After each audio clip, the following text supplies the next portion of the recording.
Welcome to today's historical deep dive, where we peel back the layers of power and ask, was it genius or just an elaborate gamble? Today we step into the boots of a man who reshaped Europe with sheer will, only to find that will, no matter how ironclad, has its limits. We're talking about Napoleon Bonaparte, his leadership, his soaring ambition, the undeniable legacy, and the often brutal journey of a life lived at maximum velocity. If you love immersive, real storytelling about ambition and downfall, hit like and subscribe. It helps us more than you know. Drop a comment with your favorite Napoleon quote or the moment that shocked you most. Let's begin and change the way you think about history. You stand on the bank of the Niemen River in the early hours of June 24, 1812. The air is thick with anticipation, the scent of pine needles and damp earth mingling with the nervous energy of nearly 500,000 men. Pontoon bridges stretch like fragile threads across the dark water, disappearing into the vast, silent forests of Lithuania. Below you, the endless army, the Grand Armée, a multinational leviathan drawn from every corner of Europe Napoleon commands, begins to cross. Horse hooves clatter on planks, cannon wheels grind, flags ripple in the pre-dawn breeze. It's a sound that is less noise and more the low, guttural hum of destiny itself. This isn't just a military column. It is the embodiment of a continent's forced submission, a colossal chess piece moved by one man's hand. This is the moment. The culmination of years of conquest, planning, and unfettered ambition. Napoleon, perched somewhere nearby, perhaps watching the endless columns march towards the horizon, believes this is the final stroke, the blow that will force Tsar Alexander I to his knees, solidify the continental system, and secure French dominance over Europe forever. He stands at the precipice of a vast alien land, the undisputed master of the known world, his gaze fixed on the seemingly final piece of the puzzle. You feel the sheer, terrifying scale of the undertaking, the logistical miracle of gathering such a force, the iron will required to direct it into the heart of an empire vast and mysterious. It feels unstoppable. It feels inevitable. This is not just an invasion. It is the ultimate test of whether human will, embodied by one extraordinary man, can conquer geography, climate, and the spirit of an entire nation committed to its own survival. The insight here is the intoxicating power of momentum and scale. When you command such immense resources, it's easy to believe nothing can stand in your way. The reflection? Every great undertaking, every monumental ambition begins with a single step across a boundary. But crossing that line, especially one as vast and foreboding as the Niemen into Russia, blinds you to the unforeseen consequences that lie on the other side. Was this supreme confidence or a fatal inability to see the abyss opening before him? You stand on the edge of the Niemen River, the vast dark frontier stretching endlessly before you.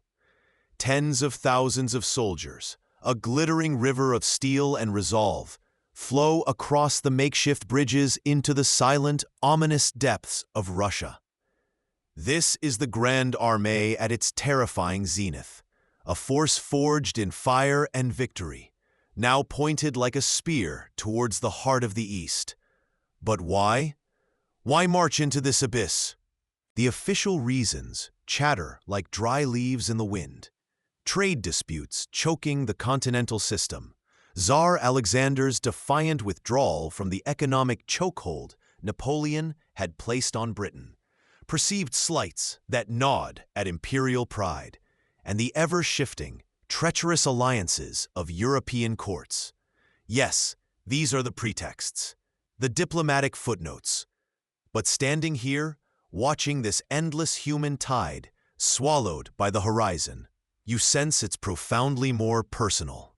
It's about unfinished business from Tilsit, where Alexander seemed both impressed and slightly detached. It's about securing total, unquestioned control over every inch of the continent he deemed his domain.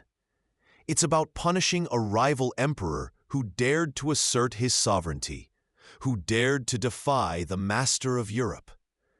This campaign feels less like a necessary war and more like an imperial correction, a display of absolute power designed to bring a stubborn pupil to heel. You recall Napoleon's dismissive pronouncements in the lead-up, his confidence absolute, almost chilling. A swift campaign, he predicted, a few decisive battles, and Alexander would be brought begging to terms, just like the Austrians and Prussians before him. Russia, he thought, was weak, its vastness a sign of emptiness rather than resilience, its army archaic, rooted in old-world tactics, its will fragile, ready to splinter under the shock of modern French warfare. How easily ambition becomes a blindfold. He utterly underestimated the depth of Russia's resistance. Not just from its army, but from its people, its very land. He underestimated the cunning of its strategy, the chilling, scorched earth retreat that would leave his Grand Army starving in a wasteland. And perhaps most fatally, he underestimated the brutal effectiveness of its climate, a force more devastating than any cavalry charge. The scene solidifies in your mind. Napoleon in his study in the Tuileries, late into the night, surrounded by maps spread like conquered lands. He leans over, pointing with a confident, almost arrogant, finger towards Moscow, dismissing the hesitant concerns of cautious advisers who spoke of logistics, of distance, of the sheer, terrifying scale of the undertaking. He waved away warnings like gnats. The strategic objective, forcing Alexander back into compliance, securing the blockade against Britain, had become inextricably intertwined with the personal need to dominate, to crush dissent, to prove himself absolute ruler. This isn't strategic calculation.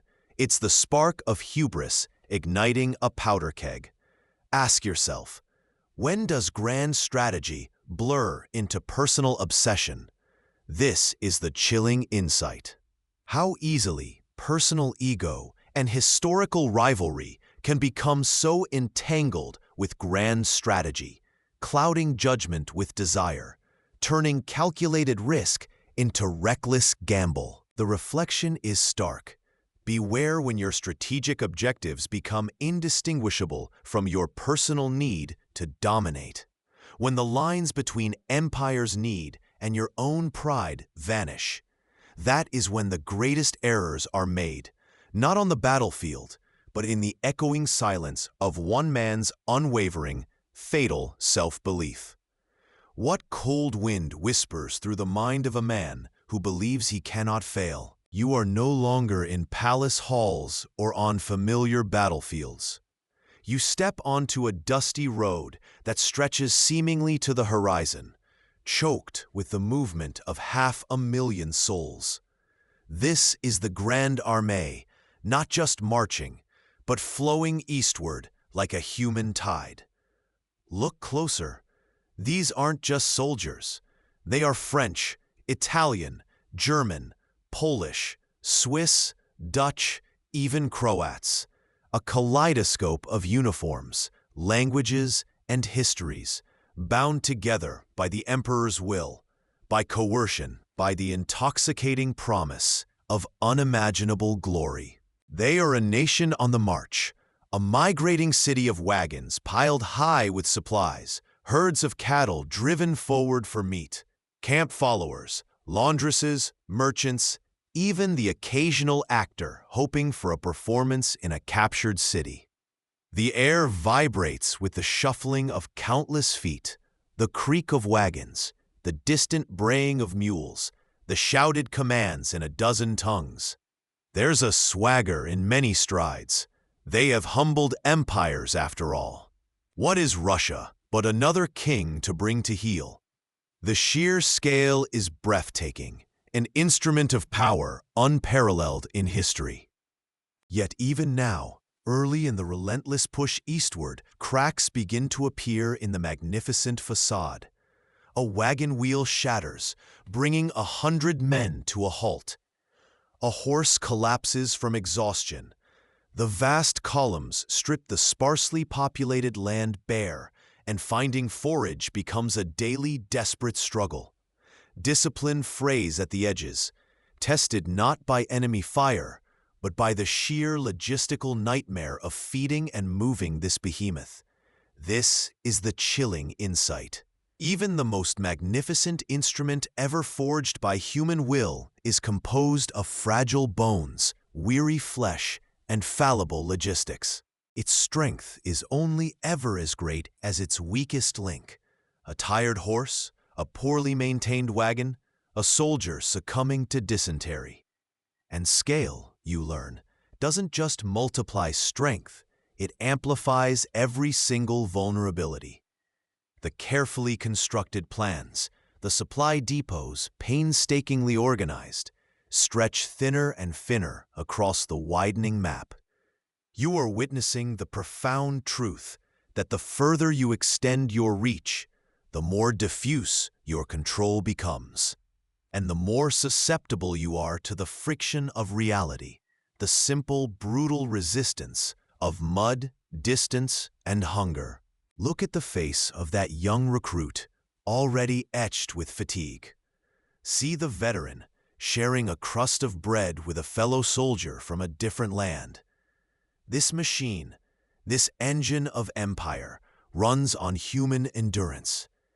Ask yourself, was this immense aggregation of power a stroke of strategic genius, leveraging the full might of a continent? Or was it a colossal act of hubris, ignoring the fundamental limits of man and beast when stretched across an unforgiving landscape? It is the very scale of this force, designed to guarantee victory, that begins, almost imperceptibly, to sow the seeds of its own potential destruction. The landscape stretches vast and indifferent, swallowing horizons whole. Each step forward feels heavier than the last, not from resistance, but from the sheer, crushing lack of it. The promised clashing of armies, the decisive engagement that would end this campaign swiftly and gloriously, never arrives. The Russian army, a frustrating phantom led first by the careful Barclay de Tolly and later by the stoic Kutuzov, refuses to stand and fight.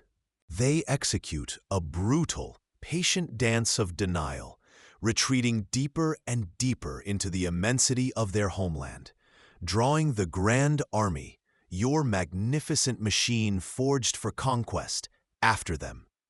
You pass through villages that are eerily silent, abandoned save for the lingering scent of smoke from fires deliberately set. Stores of grain and supplies are gone or ruined. The enemy isn't here. They are always just ahead, a receding mirage. Your soldiers' faces, once alight with the promise of victory, are now etched with weariness and confusion. You lead your weary columns into another deserted town, the only welcome being the silence, the empty windows staring back like vacant eyes. This is not the swift, strategic masterpiece you envisioned. This is a slow, grinding advance into an ever-receding horizon, a pursuit of a ghost in a land of ash and emptiness. Your strategic mind, honed on swift maneuvers and crushing engagements, finds no purchase here. The Russians are using space itself as a weapon, turning your greatest strength, the Grand Army's power in a pitched battle, against you. Sometimes the most potent weapon against overwhelming force is nothing. It's space. It's patience. It's the chilling refusal to engage, forcing the invader to exhaust themselves against thin air and a burning earth. Consider the cruel irony. Your greatest strength, the ability to shatter an enemy on the field, becomes a burden here. Because your enemy refuses to play by your rules, they drag you onto theirs, a ground defined by distance, scarcity, and time. This isn't combat, it's erosion. Ask yourself, what would you do faced with this retreating ghost, knowing each step forward bleeds you dry? This is the strategic paradox of the void. Your power is useless if there's no target to strike. The vastness of Russia is proving to be a more formidable defense than any army could ever be. Scorched earth, the cost of defiance. The retreat is not a march, it is an unraveling. You feel the bite of the wind like a personal betrayal, each step a grinding effort against the snow-laden earth. But something else is happening, a deeper, more terrifying strategy unfolding before your starving eyes. The Russians aren't standing to fight major battles anymore. They are fighting the land. You ride through villages that are now just skeletal husks, smoke still clinging to burned timbers like a phantom shroud. Barns stand empty, their stores vanished. Wells are poisoned, the water thick with bitterness. Fields, vast and white with snow, show scars of recent fire beneath, deliberate, devastating. This isn't passive resistance. It's an active, brutal war against sustenance itself. You see soldiers, once the feared conquerors of Europe, now on their knees in frozen, scorched fields, digging desperately with bayonets for a forgotten potato, finding nothing but frozen soil and ash. The grim realization dawns with chilling clarity. The enemy is denying you everything by destroying their own world. They are turning their villages, their fields, their very livelihoods into weapons, sacrificing their sustenance, enduring unimaginable suffering just to ensure you starve. It's a tactic born of desperation, a national suicide pact designed to break the invader. The insight cuts deeper than the cold. Total resistance, absolute defiance, sometimes demands a willingness to inflict catastrophic harm upon yourself for the sake of denying the enemy even the most basic necessities of survival. It is a horrifying calculation, trading the immediate welfare, the very lives of a nation's people, for the ultimate goal of expelling the foreign force. This is the human cost laid bare, extending far, far beyond the clash of armies. The most devastating casualties here are not just those fallen on the field, but the civilians, the peasants, the families caught between opposing forces and strategies, their homes burned by their own hand, their food supplies destroyed, forced to endure starvation and exposure alongside the retreating enemy they are trying to annihilate. What kind of resolve is this? What level of national pain is acceptable in the pursuit of victory? Ask yourself, when does defending your homeland justify such profound, self-inflicted suffering upon your own people? What does it say about the nature of war that the land itself and the people who live on it become the ultimate battlefield and the ultimate sacrifice? This wasn't just military strategy. It was a national agony unleashed. You have marched for weeks through a hostile, vast land, The sun beats down or the rain chills you to the bone, but the goal remains: Smolensk, a vital supply hub, a fortified city promising rest and provisions. Finally, you reach its walls. The Russians are here, not scattering, not retreating completely, but making a stand. The air tightens with anticipation, the heavy tension before a storm breaks. The battle for Smolensk is brutal. Waves of French, Italian, Polish, and German troops hurl themselves against the ancient walls and through the burning suburbs. Artillery pounds, muskets roar, bayonets clash in desperate close-quarters combat. The fighting is savage, house by house, street by street. Your Grand Army, though weary, still possesses the fearsome drive that conquered Europe. You push them, demand victory, and they deliver. The Russians are forced to withdraw under the cover of darkness, leaving the city in your hands.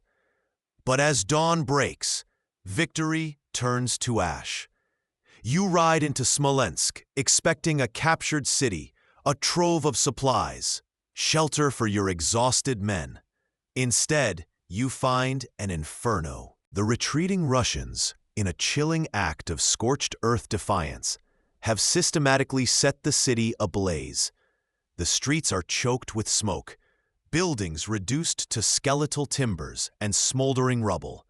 The smell is overwhelming: burnt wood, burnt stone, the sickening scent of death lingering in the air. You dismount, stepping carefully through the ruins, your boots crunching on ash and debris. This is not a city to quarter troops. It is a graveyard. There are no storehouses to replenish depleted rations, no intact houses for shelter, no workshops to repair broken equipment. The strategic prize you desperately needed has been deliberately annihilated. And the enemy? The Russian army, though battered, has slipped away into the vast interior, intact, refusing the decisive battle you crave.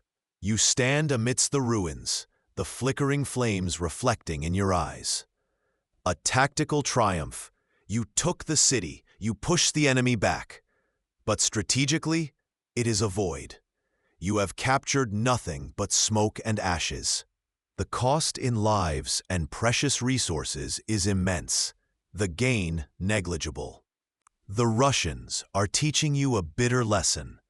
Winning the battle means little if the enemy refuses to play by your rules, if they deny you the fruits of victory, if they simply trade space for time, leaving you with nothing but the wreckage.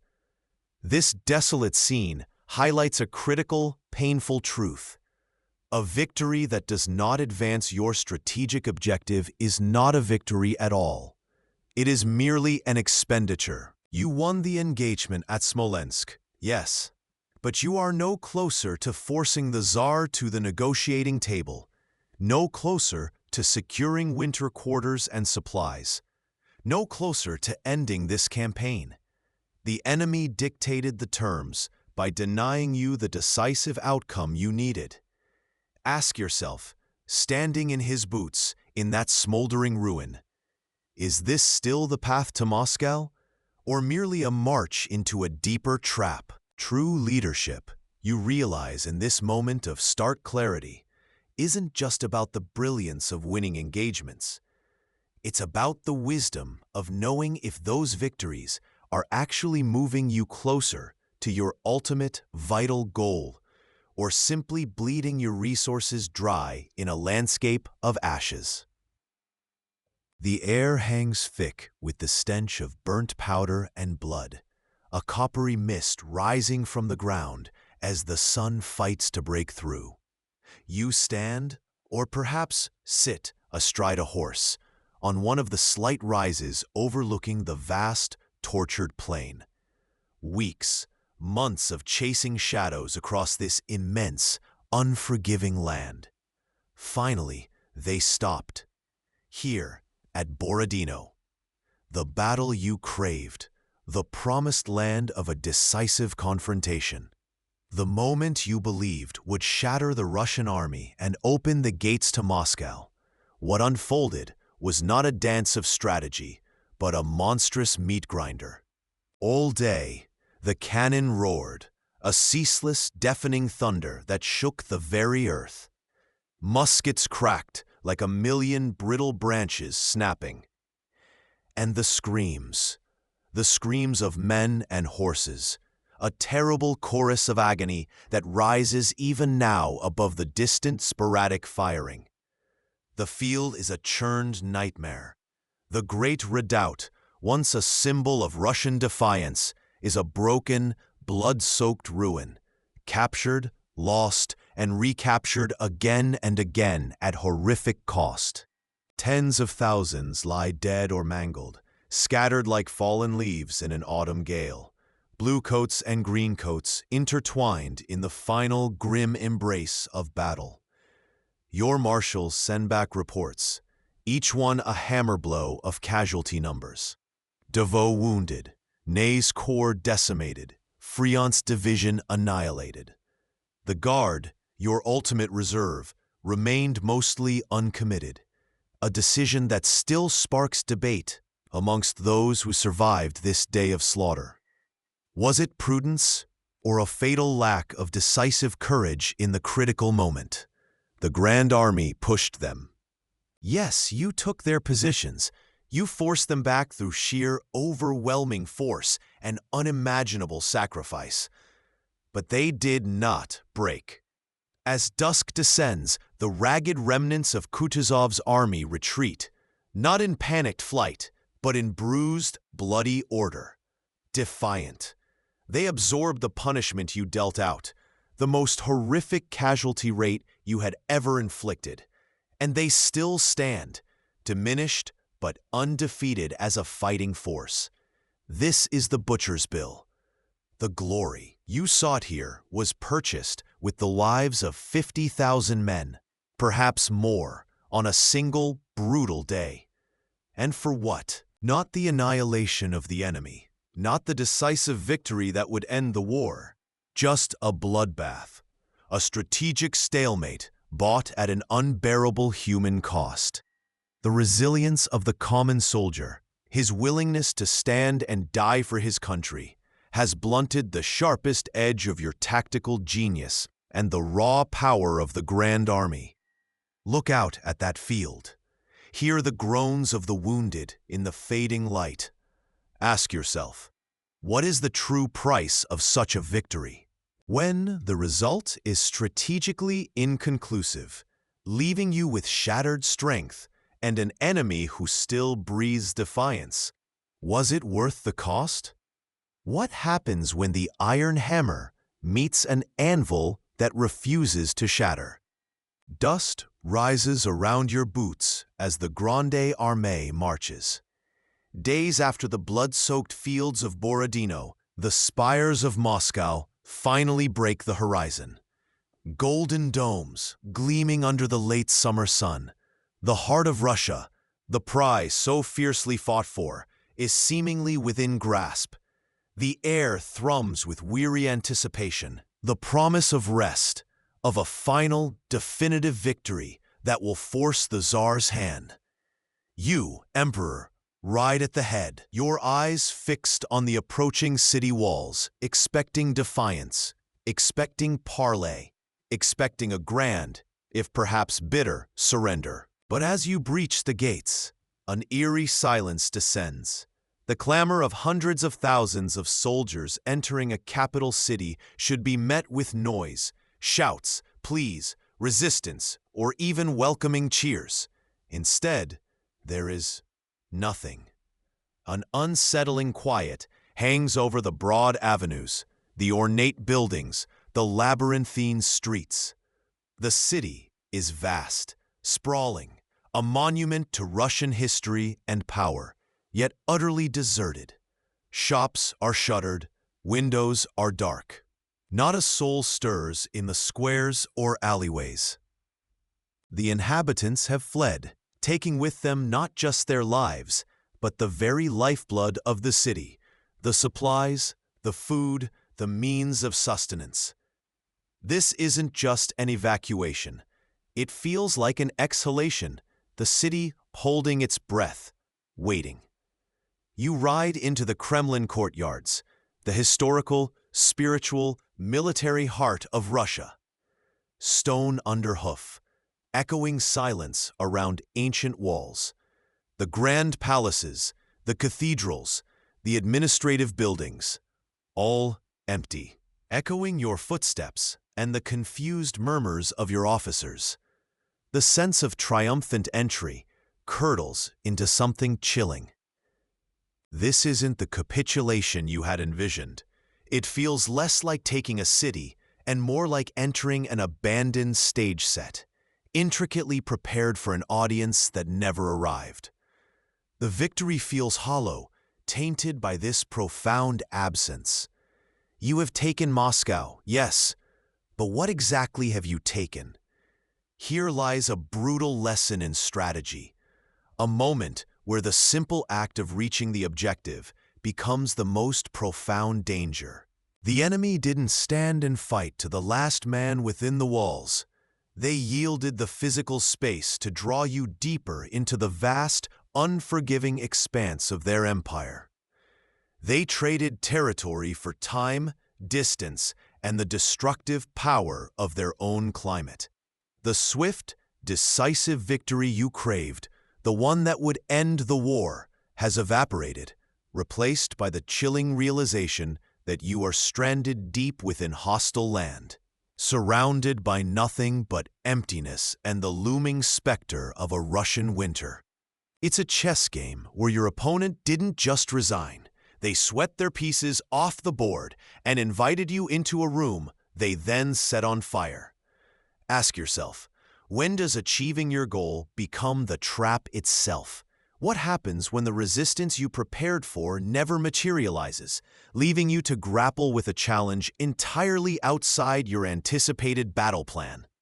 Be deeply wary when the path to your objective appears too easy. The absence of obstacles can sometimes signify not weakness, but a deliberate maneuver to lure you into a vulnerability you haven't even conceived of. The empty capital stands as a monument to a different kind of warfare, one that relies not on force, but on endurance and the vastness of a nation. Then, the unthinkable happens. The city begins to burn. It's not a controlled blaze, not a single incident, but fires breaking out simultaneously in multiple locations, spreading with terrifying speed through the predominantly wooden structures of Moscow. You stand on the battlements of the Kremlin, the crisp autumn air quickly becoming thick with smoke and the acrid smell of burning timber. Below you, the supposed prize of your long campaign turns into a raging inferno. Was it the retreating Russians, ordered by Governor Rostopchin, sacrificing their sacred capital rather than leave it for you? Or was it the chaos of occupation, drunken soldiers, and sheer accident? The answer remains debated by historians, a tragic mystery hanging over the ashes. But the result is undeniable, catastrophic. You watch, transbelief etched on your face, as section after section of the city is consumed by flames. The sky, once blue and clear, glows an angry, apocalyptic orange. Ash begins to fall like a dark snow, coating everything in a gritty layer of ruin. The sheer scale of the destruction is breathtaking, horrifying. The scene becomes unbearable. You, Napoleon, are forced to evacuate the ancient, revered walls of the Kremlin. As the fire encroaches, the heat becoming unbearable, the smoke choking. You move to a palace just outside the city, a mere spectator to the destruction of your victory. Your army is left without shelter, without vital supplies that were stored throughout the city. Moscow, the strategic heart, the symbol of Russian resistance you sought to break, is rendered useless. It becomes a death trap, a smoldering graveyard for your hopes of dictating terms. The insight cuts deep. Control is an illusion when faced with chaos and unintended consequences. You thought you had captured the enemy's soul, but their desperation proved a more potent weapon than any army.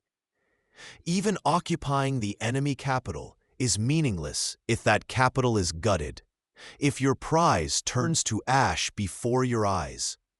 It is a victory that immolates itself, taking your strategic position with it. Reflect on this brutal twist.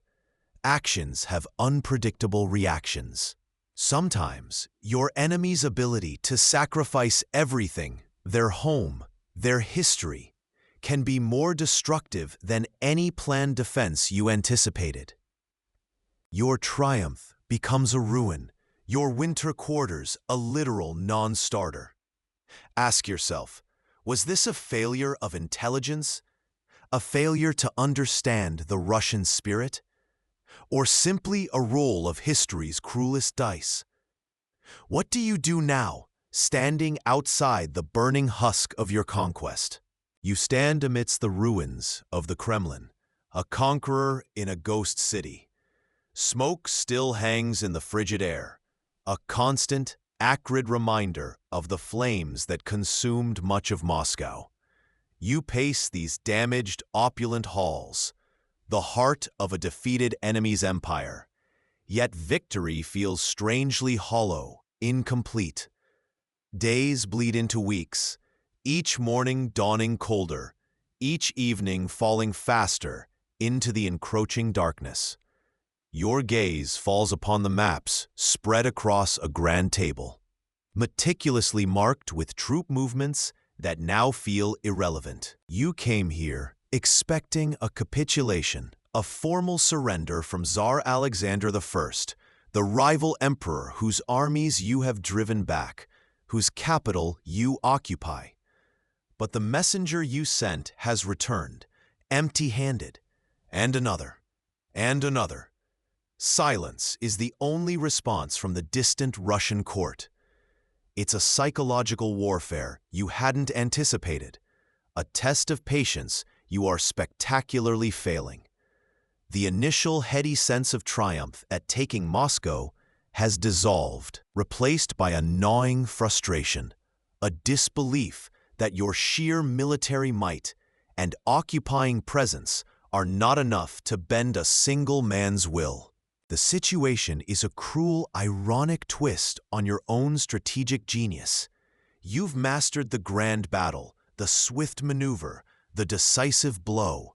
But here, there is no enemy army to outflank, no fortified city to breach, only an empty space and an unyielding silence. The vastness of Russia, once just a territory to traverse, becomes an active antagonist, a resource in Alexander's cruel, patient strategy. He uses distance, weather, and time itself as weapons. While you sit and wait in the Kremlin, exposed and isolated, his armies reform, his country mobilizes its immense population. Supplies, brought over impossible distances, begin to dwindle. The horses that carried you here are dying from lack of fodder. The soldiers who fought so bravely are growing restless, cold, and hungry. Their initial belief in inevitable triumph slowly eroding with every passing, silent day. The glorious occupation of Moscow is transforming, subtly but surely, into a trap. You, Napoleon Bonaparte, who dictated terms to emperors and kings, are reduced to sending increasingly desperate, unanswered pleas into the void. It's a master strategist, caught in a stalemate he cannot break with force, a testament to the fact that willpower and military might alone cannot always compel a political outcome, especially against an enemy prepared for a long game, backed by resources like the sheer size and population of their land. Ask yourself, standing in those cold, echoing halls, when does stubborn expectation become strategic folly? When does holding fast to a failed plan become more dangerous than admitting defeat? Sometimes, the hardest decision for a leader, even a conqueror like yourself, isn't the bold charge or the brilliant flanking maneuver. It's the quiet, painful realization that the initial plan has failed, that the expected outcome will never arrive, and that the time has come not to wait, but to adapt, to retreat, to survive. The waiting game in the Kremlin is not just a physical ordeal. It is a profound, strategic failure born of the inability to recognize that even absolute power has limits when faced with an enemy who simply refuses to play by your rules. October bleeds into November on the desolate Russian plains, and the calendar turns not just pages, but fortunes. The sky, once a distant, indifferent blue, lowers and turns a bruised gray.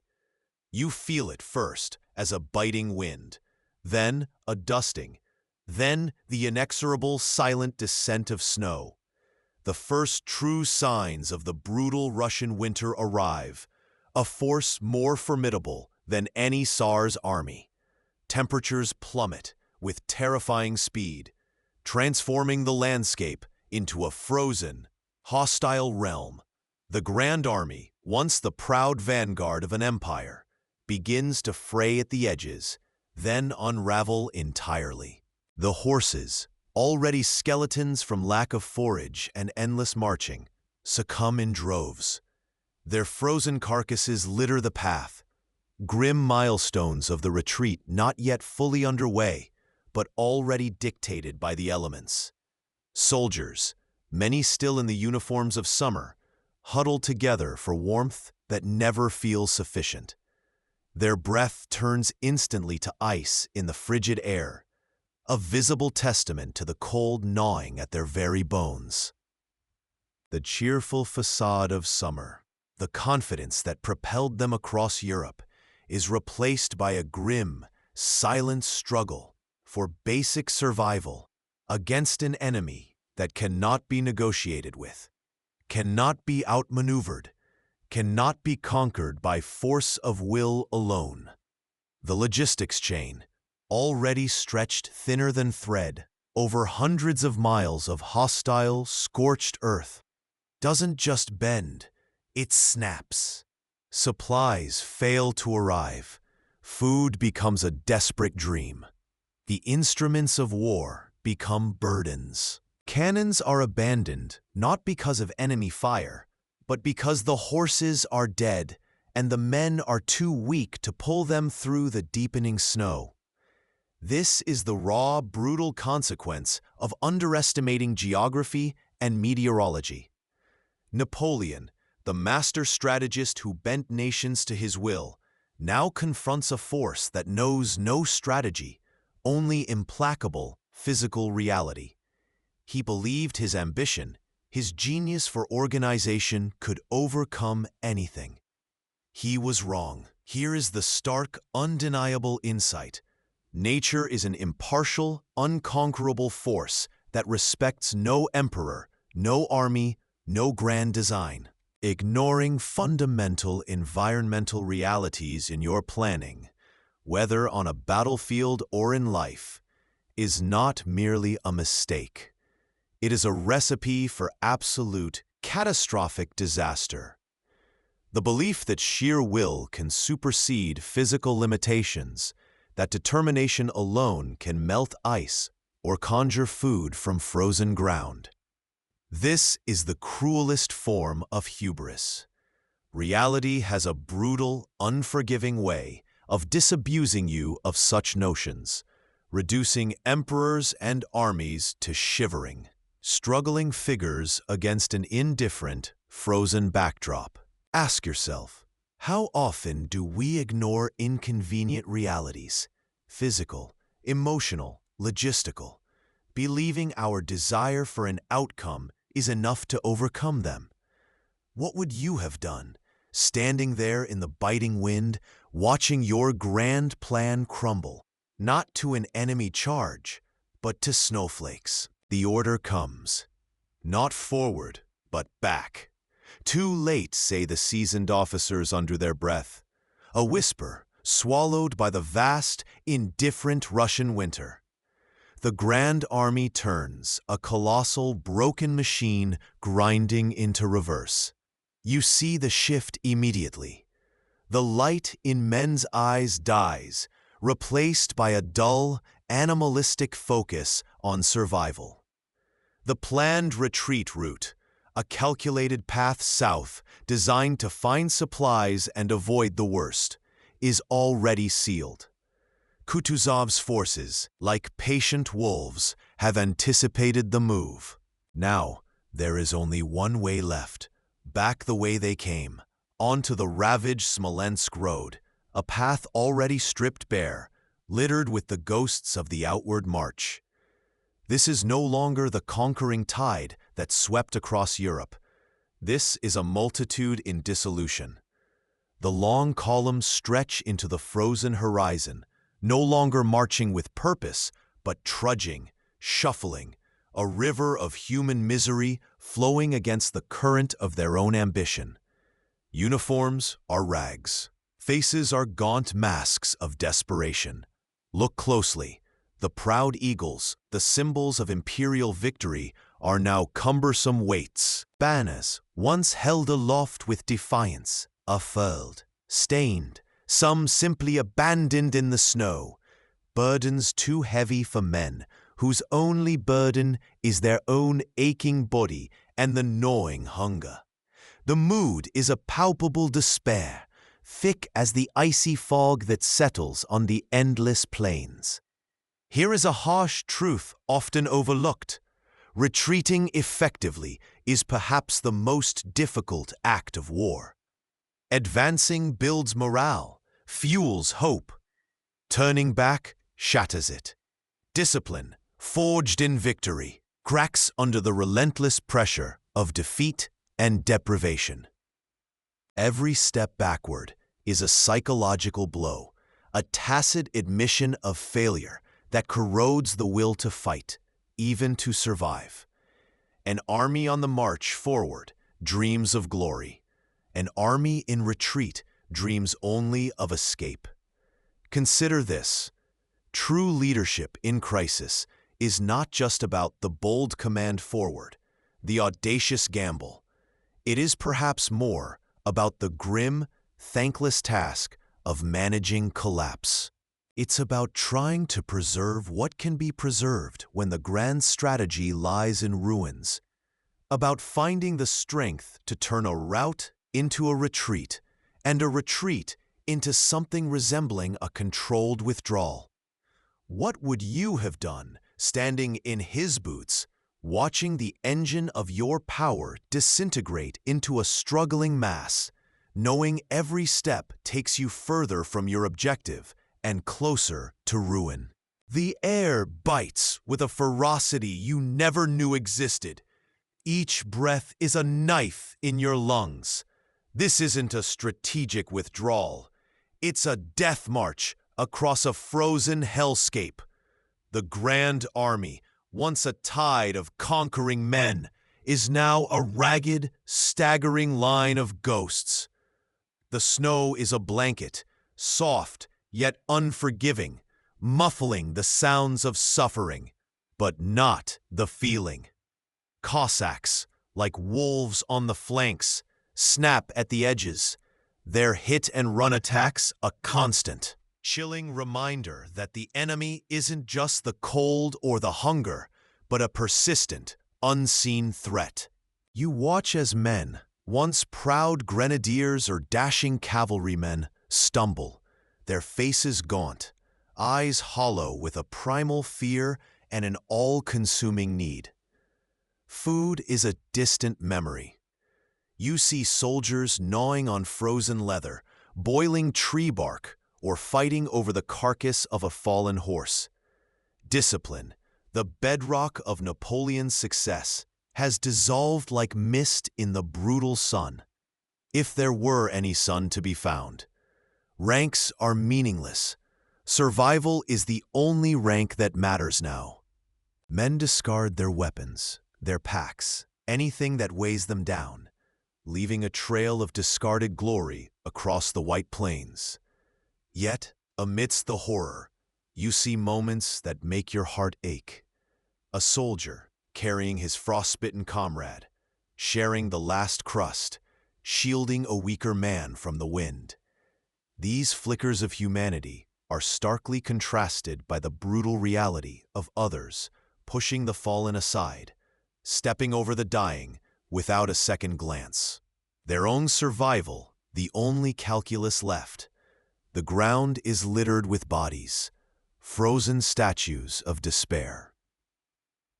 You step around them, trying not to look, but their vacant eyes seem to follow you. The line between the living and the dead is thin here, a veil that any moment you might pass through. The emperor himself presses onward, though the weight of this catastrophe must press down on him like a mountain. But for the men here, his ambition, his empire, means nothing. It is stripped away by the raw, elemental struggle for the next step, the next breath, the faint hope of a fire, a scrap of food. This is the ultimate crucible. It burns away pretense, rank, even identity. You see humanity at its most exposed, capable of profound selflessness in the face of shared doom, and terrifying brutality born of desperate need. It forces a brutal question: what remains when everything is taken? When the grand structures of power and society collapse under extreme pressure, what is the irreducible core of human nature? Is it the capacity to aid a comrade, or the instinct to survive at any cost? Look at the frozen faces, the starving eyes. Ask yourself, standing here, with the cold gnawing at your bones and hunger a constant ache, what would you have become? The Berezina, the name itself, chills the air, a final, desperate choke point in the long, agonizing retreat. Before you stands a river, not vast like the Niemen you crossed with such fanfare months ago, but wide enough, icy enough, and crucially, there. It's late November, and the ground is frozen, but the thaw has arrived just enough to make the river treacherous, swollen with slush and broken ice. And the Russians? They are not merely pursuing now, they are converging.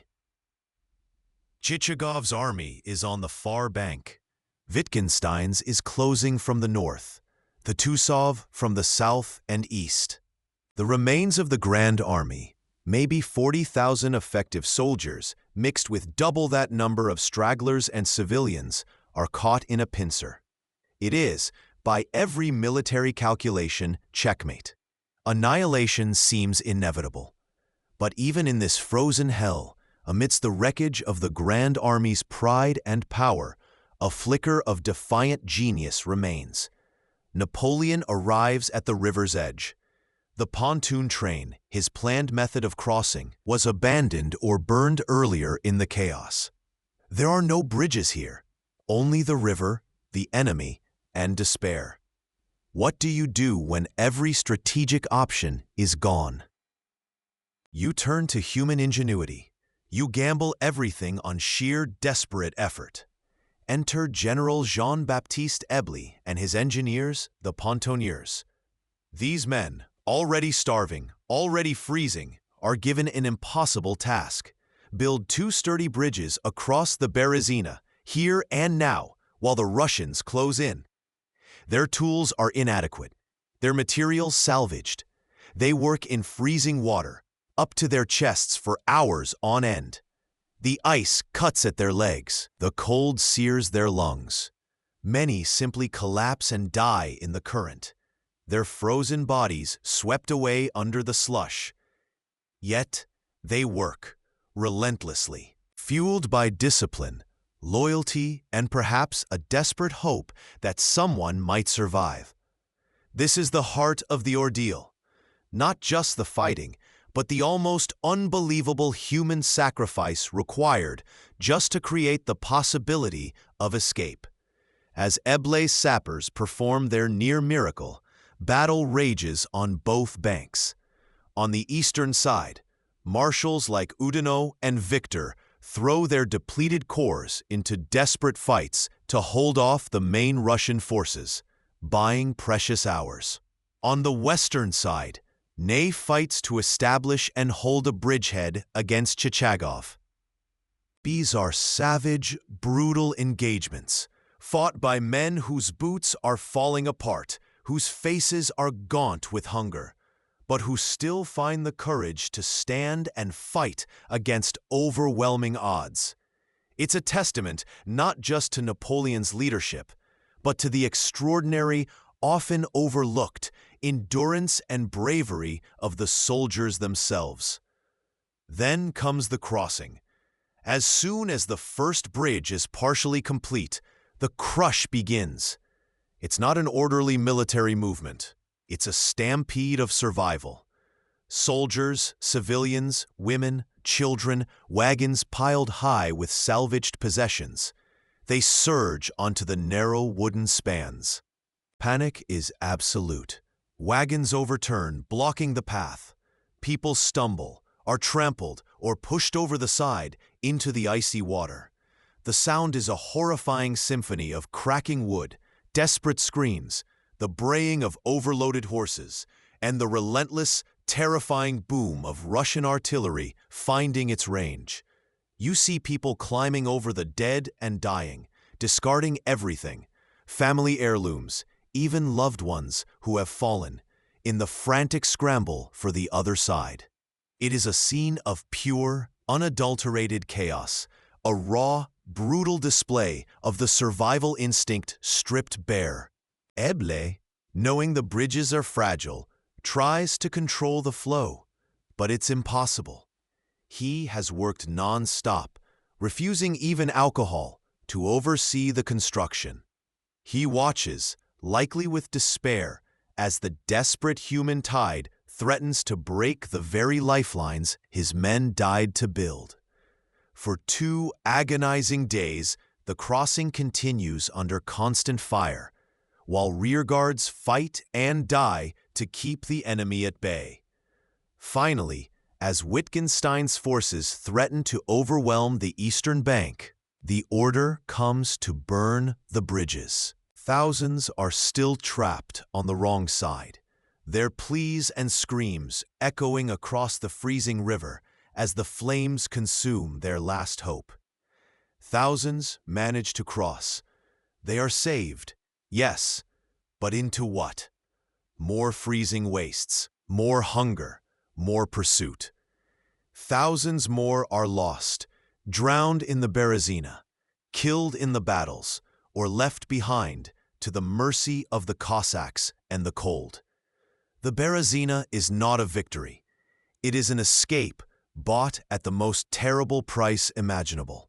Yet within this disaster, you see a paradoxical truth: Napoleon's ability to identify a seemingly impossible solution, Eble's bridges, and command the loyalty needed to execute it, even as his empire crumbles around him. What would you have done, standing on that bank, knowing salvation required such sacrifice and still left so many behind?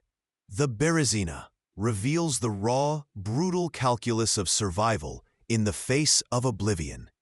It shows us that even in the depths of catastrophe, human ingenuity and sacrifice can create moments of near miraculous, though incomplete, survival. And perhaps it prompts the reflection: crises reveal both the worst of human fear and selfishness in the crush for survival, and the best of courage and dedication in those like Eble and his men, or the rearguard fighting to the death. Leadership in such moments isn't just about strategy. It's about finding and leveraging that latent, desperate ingenuity and courage when all seems lost, knowing the cost will be immense. The Great Retreat grinds on, a horror show carved into the frozen landscape. You are no longer commanding soldiers. You are witnessing specters, wrapped in rags, starving, freezing, dying in their thousands with every agonizing mile. The guard, loyal to the last, forms a desperate, shrinking core, shielding the wreckage.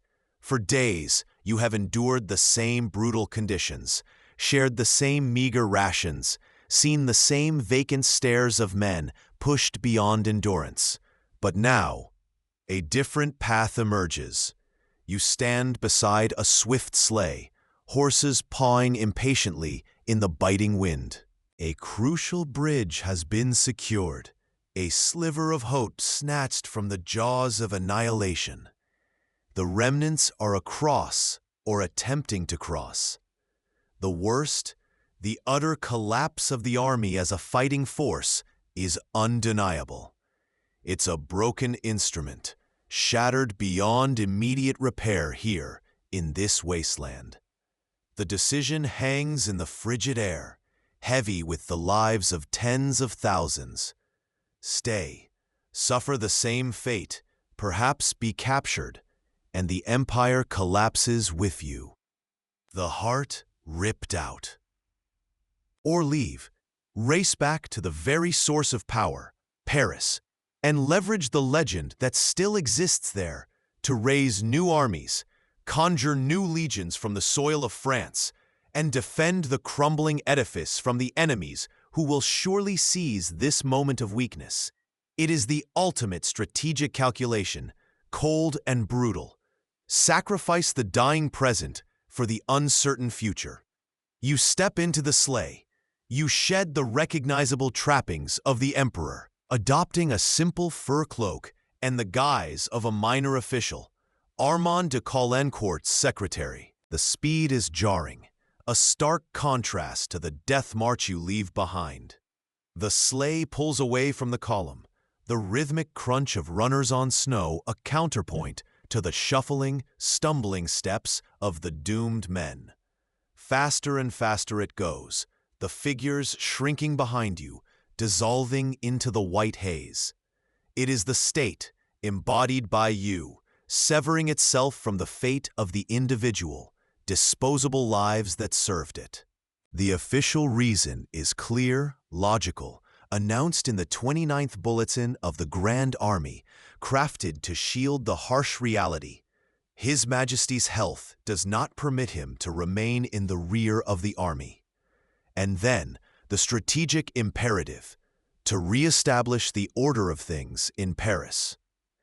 It makes sense on paper, in the calculating rooms of power. But to the soldier, freezing his final breath on the roadside, whose emperor is literally disappearing over the horizon, it feels like the ultimate abandonment. This is the brutal calculus of leadership at its apex. It is the moment the man steps back from the immediate suffering to save the abstract entity he represents. It is strategically sound, perhaps the only way to preserve the possibility of future resistance. Yet it is a choice that carves a deeper wound than any saber, planting the bitter seeds of resentment, a scar on the legacy, perhaps harder to heal than the loss of an army. Ask yourself, is the leader's primary duty to the individuals who follow, or to the state, the nation, the idea they embody? What would you leave behind to save everything else? You arrive back in Paris like a ghost in the night, leaving the frozen hellscape behind. The urgency is palpable. The empire's heart must not know the full horror yet. The whispers are already starting, circulating like a virus through the salons and streets. Rumors of difficulties, of a harsh winter, of troops dispersed. Official bulletins from the emperor attempt to paint a picture of strategic withdrawals, challenges met with fortitude.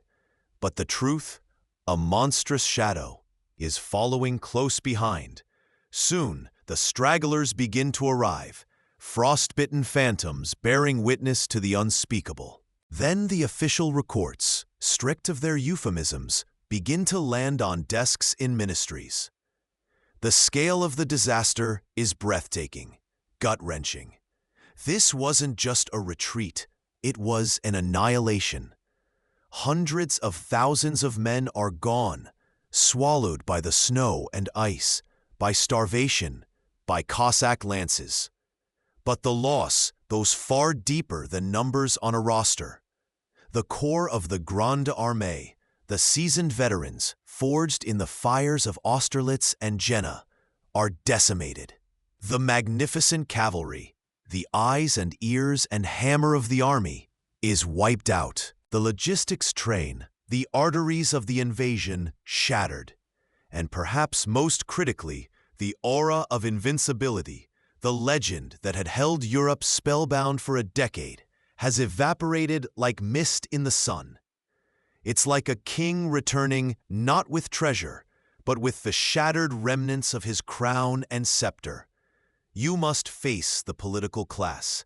You stand before the Senate, the room hushed, expectant, yet already thick with unspoken dread. Your task to control the narrative, to mitigate the catastrophe with carefully chosen words. You speak of challenges, of the elements, of the necessity of your presence in Paris. You describe the situation as difficulties, demanding sacrifice and national resolve. Your voice is steady, authoritative, projecting strength. You paint a picture of resilience, of weathering a storm. But even as you speak, you can see it in their eyes, the dawning, horrifying realization. They look at you, back safe in Paris, and then picture the wasteland you left behind. They tally the names of the sons and brothers who won't return. The mask of official optimism is cracking. This is the brutal physics of failure. On this scale, it cannot be concealed, cannot be spun away by bulletins or speeches forever. The sheer, undeniable absence of the army speaks a truth louder than any rhetoric. This catastrophe doesn't just weaken your military might, it erodes your authority, piece by agonizing piece. It shatters the trust that your power was built upon, the trust that you were infallible, that your vision led only to victory. And as that trust collapses, rivals begin to stir. Those who envied your power, who chafed under your rule, both within France and across the borders, see their opportunity. The foundation of your empire wasn't merely steel and powder, it was belief. And the snows of Russia have frozen that belief solid. Ask yourself, when reality is this grim, can power truly survive on spin alone? Or is the capacity to face the brutal truth, to manage expectations honestly, a more potent, albeit terrifying, form of strength? Standing there, before the Senate, trying to conjure an army back into existence with words, you confront the cold reflection. True power isn't just about winning battles. It's about weathering defeat, about maintaining credibility when the world is crumbling around you. The silence after your speech is not acceptance. It is the sound of the empire beginning to tremble. You stand on the banks of the Niemen River in the summer of 1812, bathed in the pale gold light of a seemingly endless day. Before you stretches the vast, silent expanse of Russia, a land Napoleon believed would kneel before his might, just as half of Europe had. You see the Grand Army massed, a colossal, glittering serpent winding its way east, over 600,000 souls, a vibrant tapestry of nations and tongues, bound by the iron will of one man. They march with the confidence of conquerors, expecting glory, assuming the swift, decisive victory that had become Napoleon's hallmark. This wasn't just a military campaign. It was an act of supreme, almost theological ambition, a bid to dictate terms to the last independent great power on the continent. But look back now, years later, across the long, frozen road from Vilnius to the catastrophic crossing of the Berezina. The invasion didn't merely falter. It didn't suffer a single decisive battlefield defeat that crippled it instantly. Instead, it dissolved, molecule by molecule, day by agonizing day. It became a moral and strategic collapse born not of enemy military genius, but from a brutal collision between a force of nature, the emperor's almost superhuman will, his unshakable self-belief, and the insurmountable, indifferent reality of the Russian land itself. You see the retreat not as an orderly withdrawal, but a disintegration, a skeletal, starving column against a white, silent landscape, the drums muffled by endless snow, the once proud eagles, tattered flags on splintered staffs. It's more than a military failure. It's the horrifying, slow-motion unraveling of a dream, a system, a legend, paid for in the unimaginable suffering of hundreds of thousands. This was where the limits of even Napoleon's formidable will were brutally, tragically laid bare. Against the sheer, unyielding scale of the land, the relentless, bone-chilling cruelty of the climate, and the Russian enemy's chilling, intelligent willingness to sacrifice cities and people to deny him sustenance and shelter, employing the brutal scorched earth tactic that devoured his logistics train. His strategic genius found no sustainable purchase. His carefully constructed machine, designed for swift, decisive battles in the more forgiving landscapes of Central Europe, broke down utterly against the elemental forces of space, time, and temperature. The irony is stark, almost cruel.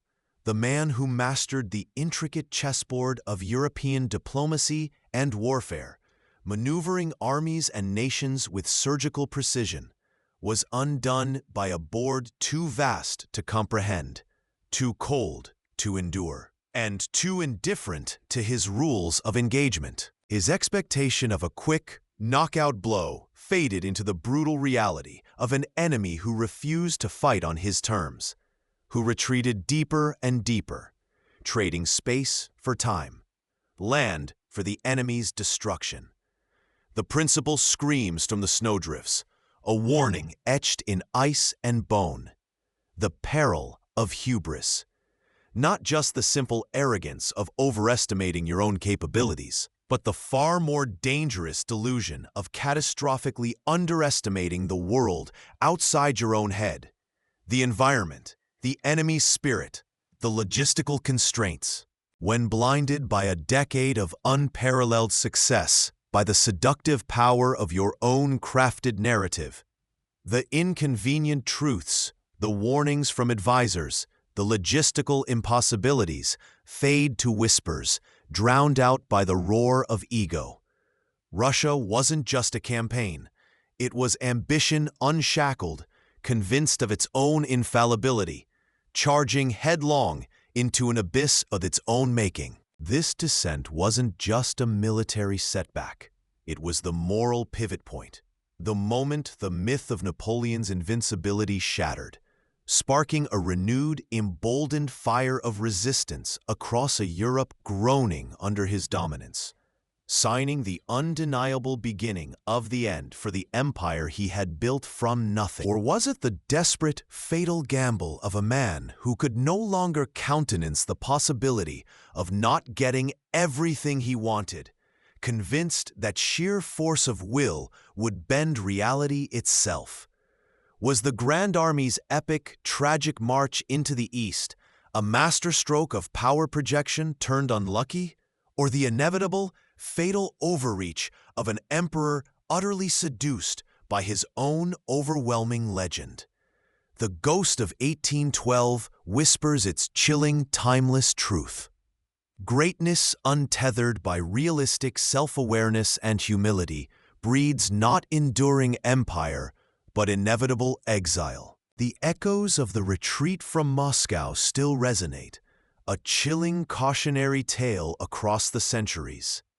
They speak of a powerful leader, fueled by ambition and a profound, ultimately fatal conviction in his own judgment.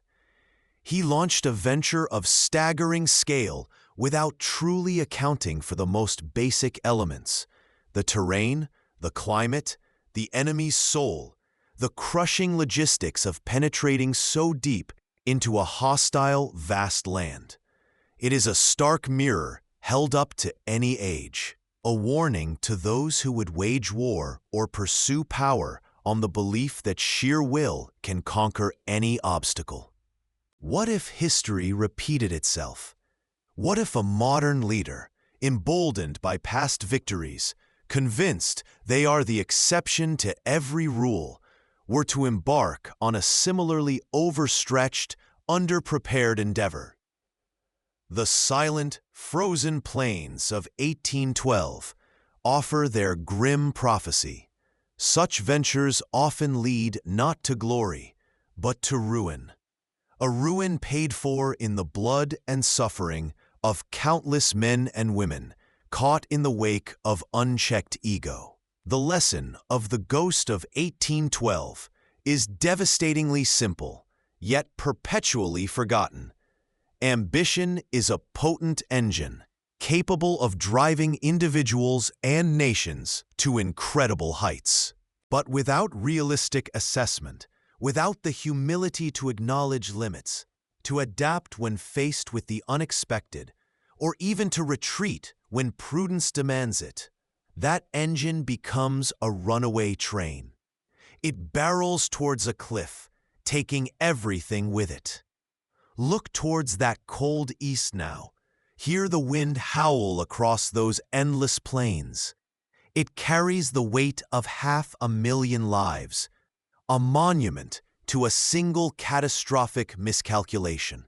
And remember the words often attributed to the emperor himself, perhaps spoken with the bitter taste of defeat fresh on his tongue, reflecting on that long, fatal road.